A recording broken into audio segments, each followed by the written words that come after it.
Audio Jungle. Assalamualaikum warahmatullahi wabarakatuh. Perkenalkan, saya Sylvia Adimi Harta dengan NIM 11920600097 dari kelas 5C, Program Studi Pendidikan Biologi, Fakultas Tarbiyah dan Keguruan, Universitas Islam Negeri Sunan Gunung Jati, Bandung. Pada kesempatan kali ini, saya akan menyajikan sebuah praktikum, yakni tentang sistem pernapasan sebagai pemenuhan salah satu tugas praktikum fisiologi hewan yang diampu oleh Ibu Hajah Asrianti Masud SSI MPD dan asisten praktikum Teh Diva Nur Wulandari. Adapun landasan teori yang berkaitan dengan praktikum pada kali ini, yakni respirasi atau pernapasan adalah suatu usaha untuk memenuhi kebutuhan oksigen dalam proses metabolisme dan mengeluarkan karbon dioksida sebagai hasil metabolisme dengan perantara organ paru-paru dan saluran napas bersama kardiovaskular sehingga dihasilkan darah yang kaya akan oksigen. Nah, respirasi ini mempunyai 3 tahap. Yang pertama ada ventilasi, kemudian difusi, dan perfusi.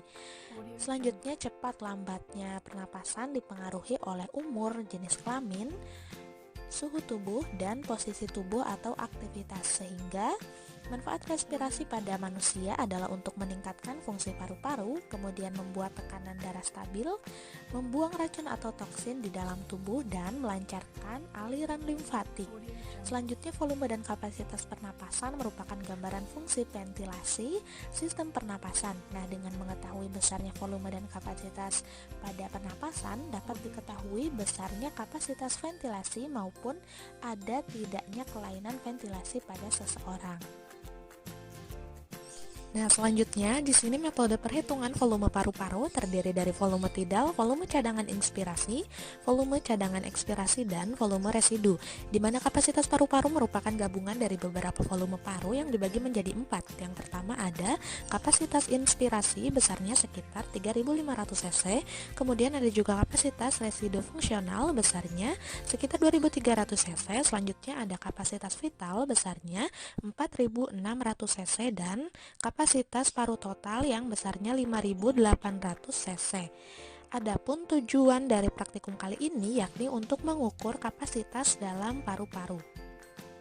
Kemudian alat dan bahan yang digunakan, alatnya terdiri dari galon kecil, kemudian ada gelas ukur, selotip, spidol, selang akuarium, dan baskom. Sedangkan bahan yang digunakan adalah langkah yang pertama yakni tempelkan isolasi pada sisi botol dari atas ke bawah.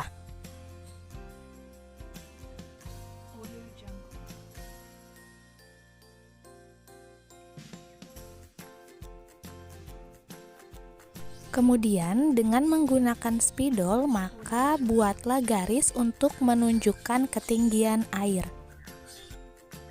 Nah, terlebih dahulu isi baskom dengan air, yakni kurang lebih setengahnya, lalu letakkan galon dengan keadaan terbalik.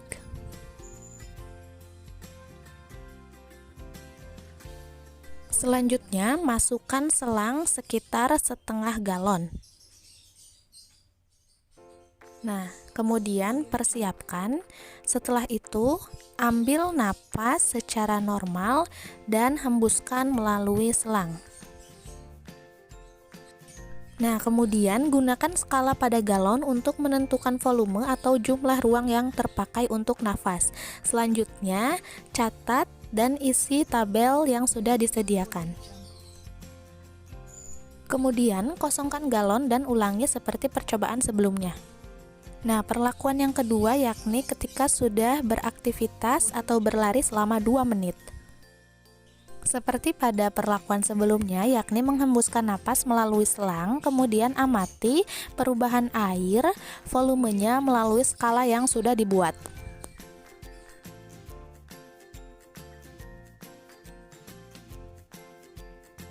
Kemudian, selanjutnya catat hasil percobaan pada tabel yang sudah disediakan. Nah, berdasarkan hasil praktikum yang sudah dilakukan, diketahui bahwa tinggi badan 154 cm dengan berat badan 54 kg Dihasilkanlah kapasitas paru-paru yakni sebelum berlari 2.500 ml, sedangkan sesudah berlari atau sesudah beraktivitas berubah menjadi 1.500 ml. Selanjutnya, pembahasan berdasarkan kegiatan praktikum terkait sistem respirasi yang tujuannya adalah untuk mengetahui kapasitas pernapasan paru-paru. Nah, dalam percobaan ini dilakukan dua perlakuan. Yang pertama yakni bernapas tanpa melakukan gerakan atau berlari, sedangkan perlakuan yang kedua yakni bernapas setelah berlari. Nah, dalam hasil pengamatan didapatlah bahwa data dari kapasitas paru-paru ketika dalam posisi diam adalah 2.500 ml, sedangkan pada saat setelah berlari berubah menjadi 1.500 ml. Hal ini menunjukkan bahwa aktivitas tubuh menjadi salah satu faktor yang memengaruhi aktivitas vital paru-paru manusia. Nah, karena semakin aktif tubuh, maka semakin banyak pula tubuh membutuhkan oksigen. Tidak hanya itu, kapasitas vital paru-paru seseorang juga dipengaruhi oleh tinggi badan dan berat badan. Selanjutnya, jika dikaitkan dengan teori, maka semakin ideal berat dengan tinggi badan seseorang, maka kapasitas vitalnya juga semakin besar karena orang yang ideal akan lebih banyak aktif bergerak. Untuk selanjutnya, di sini ada latihan soal yang terdiri dari 4 pertanyaan, di mana yang pertama adalah apa pengaruh jenis kelamin terhadap kapasitas paru-paru. Kemudian yang kedua, sebutkan dan jelaskan faktor-faktor yang memengaruhi kapasitas paru-paru manusia. Ketiga, berapa jumlah volume udara paru-paru yang tertinggal selama pernapasan berlangsung. Mengapa demikian? Kemudian jelaskan. Dan yang keempat adalah apa yang dimaksud udara tidal, volume udara suplementer, volume udara komplementer, dan kapasitas vital udara pernapasan.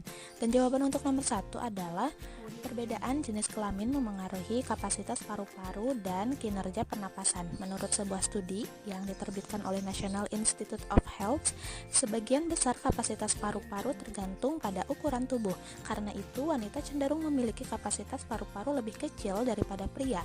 Karena ukurannya lebih kecil, selain itu juga kapasitas paru-paru dan kinerja pernapasan bergantung pada jenis kelamin. Masih berhubungan dengan nomor 1, selain itu juga hormon reproduksi pada manusia telah terbukti menurunkan fungsi paru. Untuk nomor 2, di sini ada faktor penyebabnya. Yang pertama ada usia, yang merupakan variabel penting dalam hal terjadinya gangguan fungsi paru. Kemudian faktor yang kedua ada jenis kelamin, yakni frekuensi pernapasan pada laki-laki lebih cepat daripada perempuan, karena laki-laki membutuhkan lebih banyak energi untuk beraktivitas. Berarti semakin banyak pula oksigen yang diambil dari udara, dan hal ini terjadi karena laki-laki umumnya beraktivitas lebih banyak. Kemudian selanjutnya ada status gizi. Nah, status gizi seseorang ini dapat mempengaruhi aktivitas vital paru. Seseorang dengan kategori kurus dan tinggi biasanya kapasitas vitalnya lebih dari orang yang gemuk dan pendek. Untuk selanjutnya masih membahas tentang faktor yang menyebabkan kapasitas paru-paru. Ada juga kondisi kesehatan di mana dapat mempengaruhi kapasitas vital paru seseorang. Selanjutnya ada riwayat penyakit. Seseorang yang pernah mengidap penyakit paru cenderung akan mengurangi ventilasi perfusi sehingga alveolus akan sedikit mengalami pertukaran udara. Kemudian selanjutnya ada riwayat pekerjaan yang digunakan untuk mendiagnosis penyakit akibat kerja. Selanjutnya ada juga kebiasaan merokok, di mana menurut Depkes RI pada 2003 merokok menyebabkan perubahan struktur dan fungsi saluran pernapasan. Selanjutnya ada juga kebiasaan olahraga.